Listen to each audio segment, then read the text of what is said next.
Good afternoon, everyone. So this is my submission for the Senior Anakshetram Level 3 challenge under the secure coding track. So here we were told that we have to develop an essential search engine and it should use AI, ML, NLP, BDA for the better search queries and result. It should also abide by secure coding practices. Of OSAWP top 10 and SANS top 25 web vulnerability mitigation techniques, and we should be creative in our approach. So here our goal was that we need a search engine which takes keyword or expression as an input and crawls the web, either the internal network or the internet, to get all the relevant information. The application shouldn't have any web vulnerabilities, and it should also compiles with OSWB top 10 outcome. And we have to write a code, basically a crawler to scrape the data out from the websites and give out with a query to give out relevant or related information. And in a note, we were also told that we have to make search engine as robust as possible. Example, it can correct a misspelled query, suggest some similar terms. Like, basically we have to build a Google search engine. And of course we have to be creative in our approach, and result obtained from the search engine should all the relevant matches as per the search query along with the time taken by the search engine to fetch that result. And we were given no constraint on programming language. So here is my submission. So in the submission I have created a readme file which explains the all, and one note that I like to segregate my senior submission, so that's why I have created an organization under it, and where I have been storing my submissions. Plus, I don't know, for some reason Docker is just not running in the Windows. You can see here. I have searched on Google and it says it's a Docker problem. Sometimes it happens, so it just not happening. So here you can see I have created a Docker file on the basis of whatever I have learned, and I have created a Docker file. I have applied the WSL2, yet it's telling that WSL2 is not applied. Here, whatever I have learned about the Docker, I have just wrote a code according to it, and I am very much sure that this Docker file should run when you build it. So so now let's get started to it, and I'm very much sure that this should run very much smoothly without any bug. And when I submit it, this repo will get archived, a public archived, so that I don't, or anyone don't just interfere with it. So here is the feature, corrected spelling suggestions. It gives corrected spelling suggestion. Auto suggested means that it gives some auto suggestions like this. Here you can see a auto complete by the Google, so it gives an auto complete some thing like that also. Where is the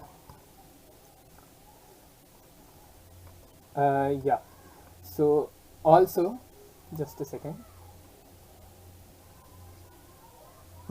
Plus it has three different types of crawler. I'll explain those. Plus it has distributed crawler also. It also has a submit sign form.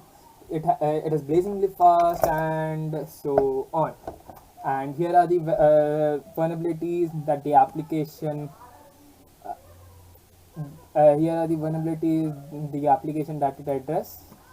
that the application addresses. So injection, broken authentication, sensitive data exposure, cross-site scripting, and all. It addresses all. It addresses about 35 and more web vulnerabilities.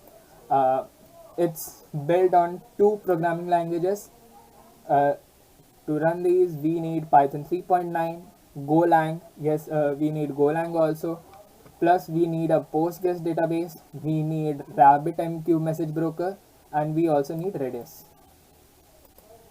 Yeah, Python 3.9. I have been doing programming on Python 3.9. Oh, here it's Python 3.8 showing. Don't worry, it's actually Python 3.9. In Python 3.9 it would run amazingly smooth and fast. So yeah, we need Golang, we need Python 3.9, Redis, and a message broker, which is RabbitMQ. Now, in order to first install this without the Docker, what you have to do, just clone the repository, go here and copy the command and open the PowerShell. Just over it takes, yeah. Open the PowerShell, just go ahead, paste this and press enter. After pressing enter, then copy these commands. Yeah, first you have to install Python 3.9, Golang, Postgres, RabbitMQ and Redis. Okay, now then you have to clone the repository. Now you have to create a virtual environment. So first we'll download a package called virtualenv. Then we will enter the search engine folder. Then there we will create a virtual virtual environment. Env folder would be created like this. Okay, then you have to activate that virtual environment. Then after activation, terminal would look something like this: envpsc. Now we have to install the dependencies. It's pip install upgrade minus upgrade minus r requirements.min.txt, and in case some conflicts remains, or somehow this minified version of requirements.txt is not working, then what you can do, you can just do simply pip install minus upgrade minus r requirements.txt and press enter. Then it should work. Okay, after installing the Python requirements, then you have to install some AI models, AI and NLP models. So just hover over it and click copy. Just open that in that terminal only, in under the search engine where your virtual environment is activated. Just go ahead and press this. It will automatically download the required AI models from the internet. Then we have to install a Golang dependency, which is actually a subfinder. Let me show you. Subfinder github.com. So here is subfinder. What subfinder does, that it finds out the subdomains for that domain. So you have to just go ahead and copy and then open your terminal and paste, simply like that. Then it will download the subfinder module. Then here we can see that we have to rename we have to rename the example.env to .env file. And there you can see in the env file, you can see there is one environment variable, which is database URL. So how to construct the database URL, you can just go ahead, wait a second, you can just go ahead, please read this also. So you can just go ahead and see how to construct the database URL. So here I have given an example. So here is an example: Postgres. Postgres is my username, this is my password, this is my host machine, this is my port, and this is my search engine. So before customizing your database URL, you have to just open the pgadmin4, and I'll just open it, wait a second, and then go to servers. Here I'll just make a database on PostgreSQL 14, and just click on database and create database. Then type search engine, so it will create a database named search engine. Okay, then after that, you are in the env file you have to modify your database url accordingly. Then you have to migrate the data. Just go ahead and copy this and click on paste. It will do the auto migration and create the necessary tables for you and all. Okay, so it's taking some time since it has huge number of logs to be done. Okay, so after the migration you have to then there is another data set which contains 10 lakh websites. Let me show you. It's under management commands data dumpdata.csv. Let it open. So here you can see around 10 lakh website. So these are the top 10 lakh websites which get more amount of traffic or users, you can say. If you wish, you can crawl it. I won't crawl it here since it would take hours. Like, it depends upon your machine's performance, RAM and all. It would take hours in the sense it would take around 1 or 2 hours. So I just won't be doing it here. Then you have to create a super user for site. Just create python manage.py, copy that, and python manage.py, create super user, and it will ask for some necessary information. So just first type username. I'll just type ds, then give the email address. I'll give something @gmail.com. I don't know what I'm typing. Oh, @, yeah. Oh. It would be @, yeah, password. Then you have to get the password. Again you have to enter the password. Then it will successfully create super user for you, which has access to the admin panel. Then after that you have to add some celery task to the database. So you have to just go ahead and click copy, paste. So it will automatically add some celery task. Yeah, I have already added, so that's why it's showing me error that name periodic task with this name already exists. So okay, no problem. And then after that you have to first, I'll just clear this terminal and again open a new one. You have to just click it. You have to just start two celery workers, sorry, a celery worker and then a celery beat. Just go ahead and copy this. I just copy and paste. My worker is started. I'll just wait for it since it requires the tasks to be registered by celery. So see here, two different tasks has been registered. Yeah, so we here we are getting that never use settings.debug in production environment. So whenever it is deployed to production environment, so what you can do here, that in the environment variables you have to just go here, type debug and set to false. By default it is set to true. Otherwise, if you want to turn off the debug, you have to just edit your environment variable and add debug equal to false. Okay, and let me explain you the settings.file also. In case you want to turn off the login, you have to just type login set to false. Okay, it will turn off the login and you have to again restart the worker. And let me show you here something. So cloud AMQP URL is your RabbitMQ URL where your RabbitMQ is running.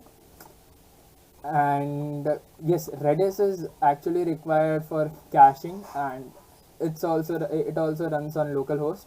Okay, so before, I would rather say before turning on Celery, you just turn on the RabbitMQ and Redis, and then you can edit. Go to settings.py.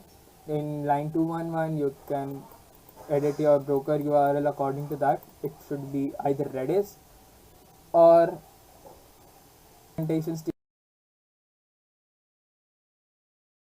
Redis is prone to broke. I mean, it breaks. Sometimes it crashes. So it's better to use RabbitMQ.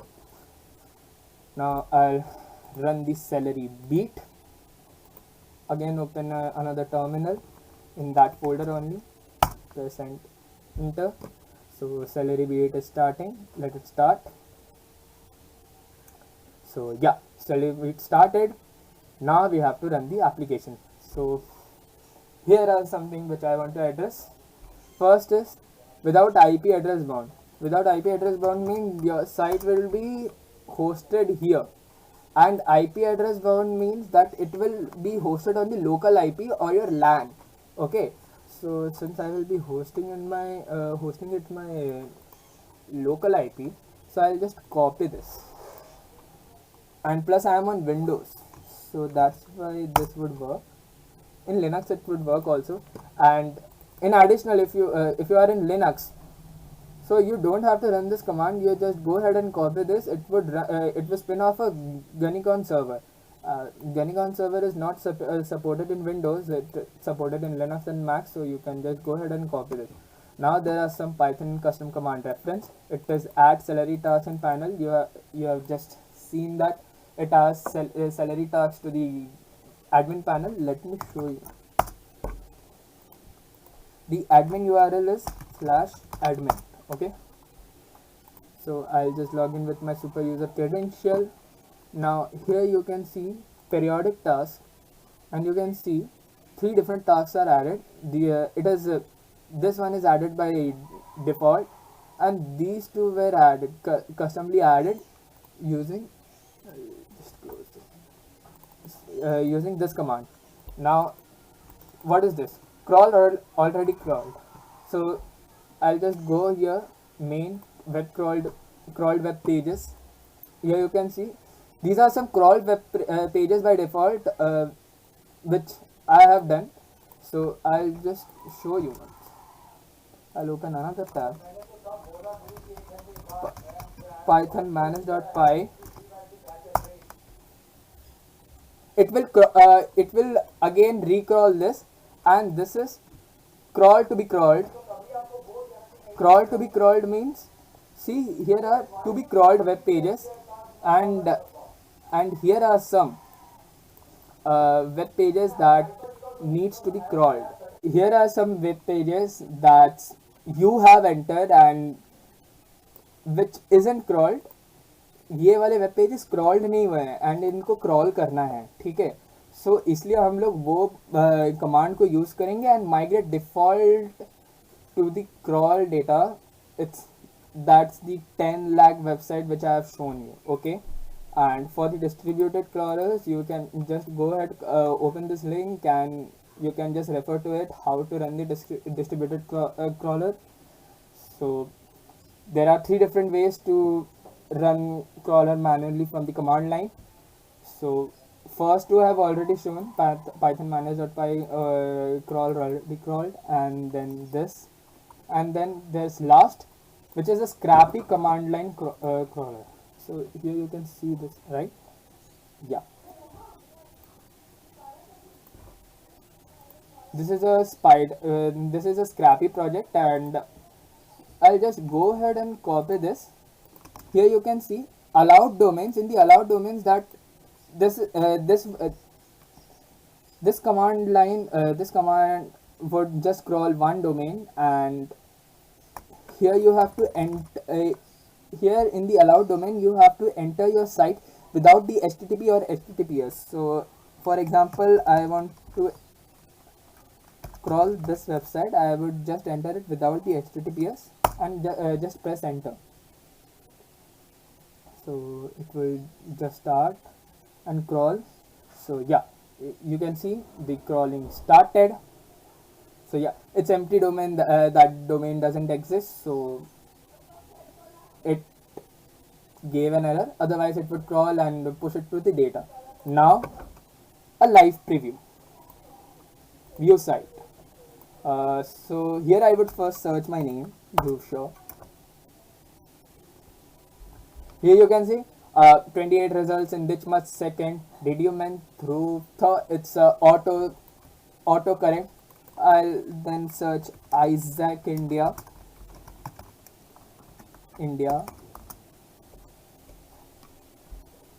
See, Senya Ranakshetram.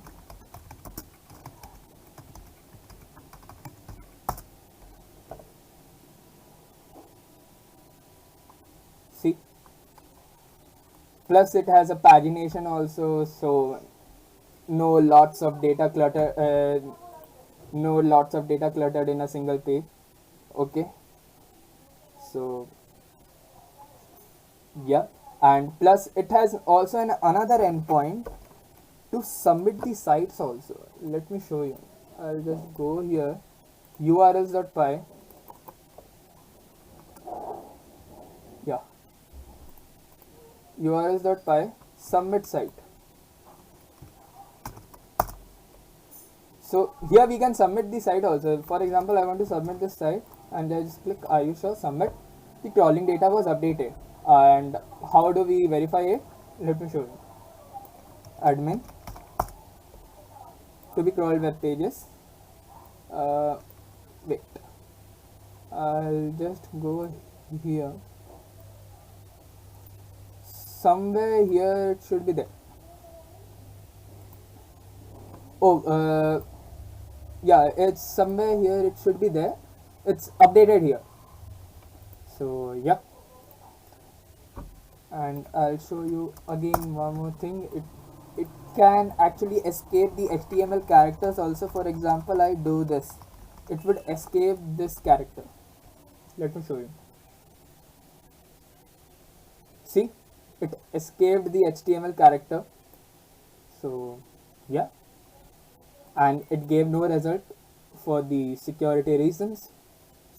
So that, so this was it. See here, you can see it in a title also. It escaped those HTML characters. And last search, GitHub. You can see GitHub. So that was it. So thank you. This was my submission for the Senya Ranakshetram level 3 secure coding challenge. Thank you.